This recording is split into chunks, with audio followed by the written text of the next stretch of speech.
This year we're celebrating 100 years of sand sculpting heritage in Weymouth. Started with a few lads after the First World War on the beach collecting pennies, one of which was Mark's grandfather, Fred Darrington. From there, Fred went on to have a long career coming to Weymouth. Most of the lads dropped off, one or two stayed. Fred was one of them. Worked up until into his 80s, so a long career in sand in Weymouth. Joined by Mark, his grandson, in 1988. A lot of people, they still come up to me and say, "Oh God, I remember your granddad back in the 70s. He used to do these fantastic, one of the things he loved doing was the fruit. He used to make fruit out of sand and then paint it with a liquid chalk and then powder colour over the top. And these things actually look like real fruit. And just for effect, sometimes he would pass one up to somebody and they'd, pretend to take a bite. In fact, it was a TV presenter actually took a bite. I think it was Timmy Mallet.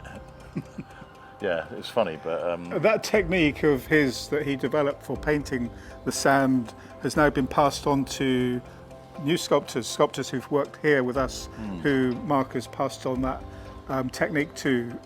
Some of the other sculptures that he loved to do were the seahorses. He would do those nearly every year. He would start the season with those, so in the Easter time. So you'd have 5 or 6 horses coming out of the waves. Weymouth sand is probably the finest grain of any sand in the world, and is suitable for sand sculpting. The artists who come here love it because it's so smooth and they can do very fine detail. I've known Mark for about 25 years, and after a few years I was at a loose end and Mark asked me if I would like to help him out with a sand sculpture project in London, which I was quite happy to do. I ended up enjoying it, and we did several more projects together. Maybe we could create this back in Weymouth, which was Mark's vision for a long time. He wanted to do it.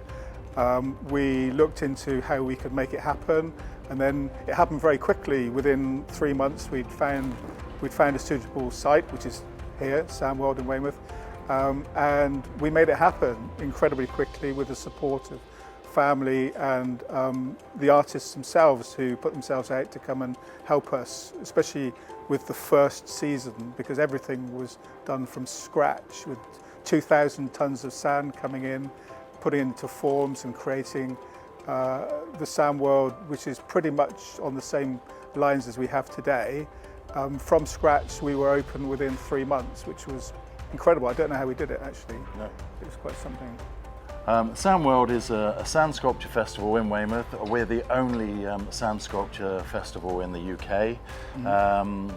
This is our 15th year, and we've had some of the best sand artists in the world come here and create their fantastic works. We're honoured to keep Weymouth sand sculpture heritage alive, and we thank everybody for their support over the years. We're excited to continue showcasing work from some of the best sand sculptors in the world. Come and see us.